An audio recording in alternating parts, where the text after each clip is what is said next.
လူတွေကပျော်ရွှင်တာကိုချမ်းသာအစစ်လို့ထင်နေတာပျော်ရွှင်ခြင်းဟာချမ်းသာအစစ်မဟုတ်ဘူးဒီကတည်းကငြိမ်းအေးခြင်းကမှချမ်းသာအစစ်ပေါ့နော်။ဘာလို့ဆိုဝိရိဒဒုက္ခပျော်ရွှင်ခြင်းဆိုတာကရအောင်မျိုးမျိုးကြိုးစားရတယ်အကြောင်းတရားတွေနဲ့ဖန်တီးရတယ်ဟုတ်လားပြီးရင်လည်းပဲသူကအနိစ္စမျိုးဖြစ်တဲ့အတွက်ကြောင့်ကုံတဲ့ခန့်တဲ့ပြက်တက်တဲ့သဘောရှိတယ်။ရအောင်ရှာကုံအောင်ဖြိုးပြီးရင်ပြန်ရှာကုံပြန်ပြီးပြန်ရှာပြန်ပြီးနော်ရှာလိုက်ရလိုက်ကုံသွားလိုက်မောဟိုက်မစုံရှိကြည်ဤဆိုတာထဲမှာပဲအကျုံးဝင်တယ်။ရှာတယ်ရတယ်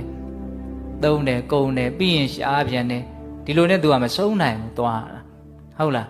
ဒါကြောင့်ဝိရိဒဒုက္ခမျိုးဆိုတာကအဲ့ဒါလိုပင်ပန်းမှုနဲ့လည်းဆက်ဆက်တယ်ပြီးရင်ဗာနဲ့ဆက်ဆက်နေတယ်တော့တောကပရိဒေဝတွေနဲ့လည်းဆက်ဆက်တယ်နော်ကာမယတ္တကာမချမ်းသာဒီဒုက္ခဝေဒနာတွေဆိုတာကမပြည့်စုံရင်ပျော်ရသလောက်ပျက်စီးပြီဆိုရင်တော့ဘယ်လိုတော့နော်မြားမှန်ခံရတဲ့တမင်လိုလူလှိမ့်နေအောင်ကိုပူရတဲ့လောင်ရတဲ့လို့မြတ်စွာဘုရားအဲ့လိုဟောတယ်ဟုတ်လား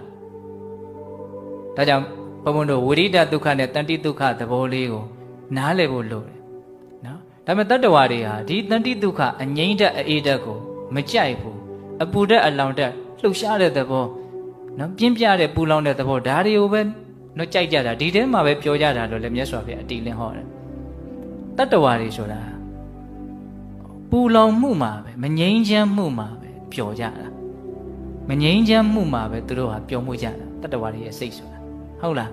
ဒါကြောင့်ငြိမ်းအေးမှုချမ်းသာအစစ်နိဗ္ဗာန်ကိုနားလည်အောင်လုပ်ဖို့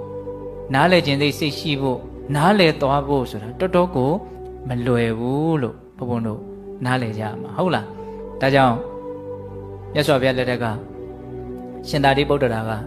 ယဟန်တော်တွေရှိမှာဒီနိဗ္ဗာန်ဟာချမ်းသာတယ်ဒီနိဗ္ဗာန်ဟာချမ်းသာတယ်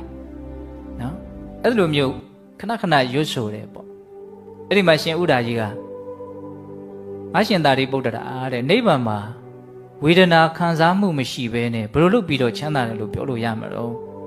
ခံစားမှုဝေဒနာမရှိတဲ့နိဗ္ဗာန်မှာဘယ်လိုလုပ်ချမ်းသာတယ်လို့ပြောလို့ရမှာတော့အဲ့တော့ရှင်သာရိပုတ္တရာဘယ်လိုပြောတော့အဲ့ဒီခံစားမှုမရှိခြင်းဒီပင်လေချမ်းသာပဲလို့ပြောနိဗ္ဗာန်မှာခံစားမှုမရှိခြင်းဒီပင်လေချမ်းသာပဲလို့ပြောတယ်အဲ့ဒါဆက်ပြီးတော့ရှင်သာရိပုတ္တရာရှင်းပြတယ်တော်တော်ကောင်းတယ်အဲ့ဒီဥစ္စာလေးကဆိုကြပါစို့တဲ့ခုနပြောခဲ့တဲ့နှစ်သက်စရာမျက်နှိုးစရာကောင်းတဲ့အာယုံ6ပါးနဲ့ပြည့်စုံလို့နော်ဒီအာယုံ6ပါးနဲ့တွေ့ကြုံပြီးတော့စိတ်ထဲမှာချမ်းသာတယ်ဒါဘုံဘုံတို့နားလေတဲ့ချမ်းသာပါနော်အဲ့ဒီပုဂ္ဂိုလ်ကတစ်ချိန်မှာဘာဝနာတရားအားထုတ်လို့ပထမဇန်ရတယ်ဆိုကြပါစို့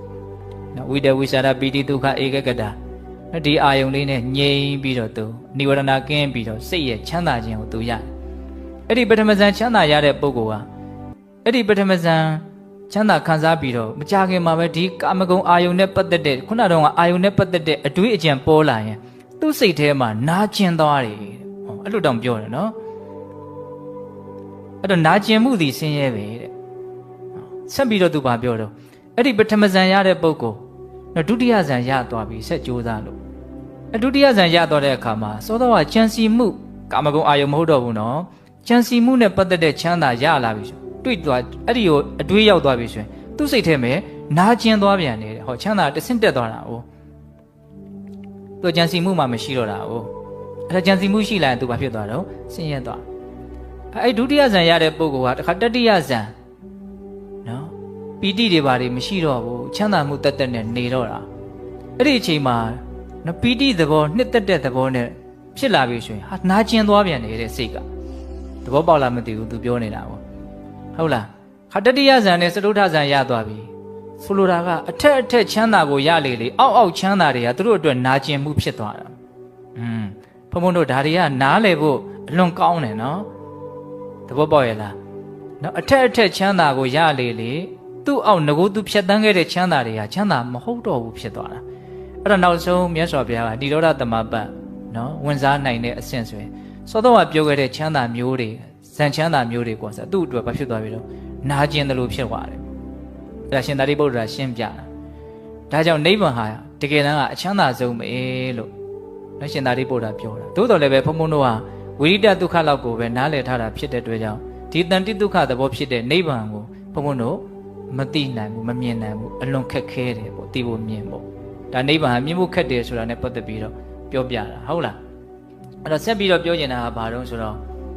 နိဗ္ဗာန်ဟာအကောင်းဆုံးချမ်းသာဖြစ်တယ်ဆိုတာကိုပြောချင်တာ ကိုမသိရတာမမြင်ရတာနားမလည်ရတာနဲ့ဒါဟာမကောင်းဘူးလို့လုပ်လို့မရဘူးလေဟုတ်လား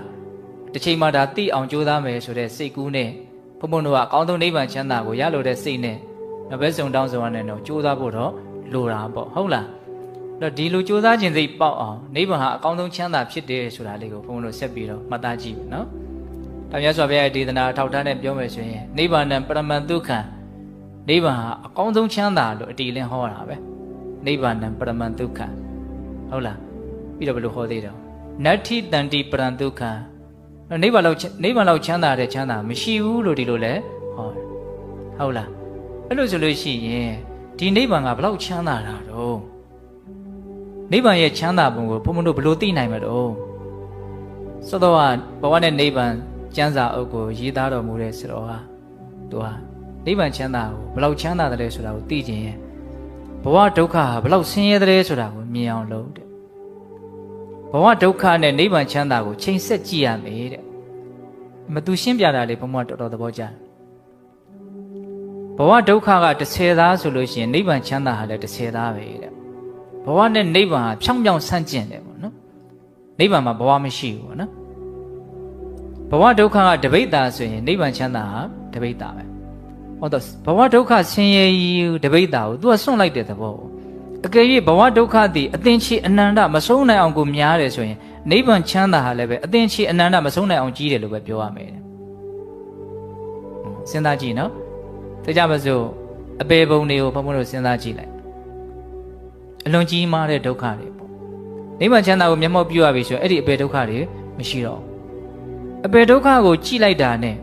အပေဒုက္ခနဲ့ရှင်လိုက်မယ်ဆိုရင်နိဗ္ဗာန်ချမ်းသာရဲ့ကြီးကျယ်ပုံဟာဘာဖြစ်လာတော့ထင်ရှားသွားတယ်ဟုတ်လားအပေဒုက္ခကြီးတာကိုကြီးတာကိုမြင်ရင်မြင်သလောက်အော်ဒီဒုက္ခတွေကလွတ်သွားတာဟောအခုဘုံဘုံတို့ကအပေဒုက္ခလို့သာဒုက္ခလို့မြင်ဖို့လွဲနေတာကိုအခုရနေတဲ့လူဘဝကိုဒုက္ခလို့မြင်ဖို့အလွန်ခက်နေတာနတ်ဘဝပြမဘဝကျတော့ဒုက္ခလို့မြင်ဖို့မပြောနဲ့ချမ်းသာတယ်လို့ထင်ပြီးတော့ရကိုရခြင်းတယ်ဟုတ်တယ်မဟုတ်လားအဲ့တော့ဘဝကိုဒုက္ခလို့မမြင်ဘူးဆိုရင်နိဗ္ဗာန်ကိုချမ်းသာတယ်လို့ဆိုတာမမြင်နိုင်ဘူးဘဝကိုဒုက္ခလို့မြင်မှဒီဒုက္ခကလွတ်တဲ့အရာဟာဘလောက်ကောင်းမလဲဆိုတာကိုသိနိုင်တာဟုတ်လားအနာရောဂါတစ်ခုဖြစ်တယ်နော်ဟိုတနေ့ကလည်းပြောတယ်နော်အဲ့ဒီအနာရောဂါပျောက်သွားတာဟာဘလောက်ကောင်းတယ်လဲဆိုတာကိုဘုံဘုံတို့ဗာနဲ့ရှင်းပြီးတော့သိမလို့အဲ့ဒီအနာရောဂါဖြစ်နေတဲ့အခိုက်အတန့်မှာဘလောက်ခံရခက်တယ်လဲဆိုတာ ਨੇ ရှင်းကြည့်ဟုတ်လား तू အခံရခက်တဲ့လောက် तू ပျောက်သွားရင်ချမ်းသာသွားတာပဲတချို့ဝေဒနာတွေဆိုရင်အမလီမျက်ရည်ကျပြီးတော့ငိုရလောက်အောင်ဖြစ်တယ်အဲ့ဒါတခါတည်းယူပြည့်တယ်လို့မြန်ပျောက်သွားမယ်ဆိုရင်တော်တော်ကိုပျော်စရာကောင်းမယ်ဆိုတဲ့အနေအထားရောက်သွားတာပဲသောသောဒုက္ခကြီးမရှိတော့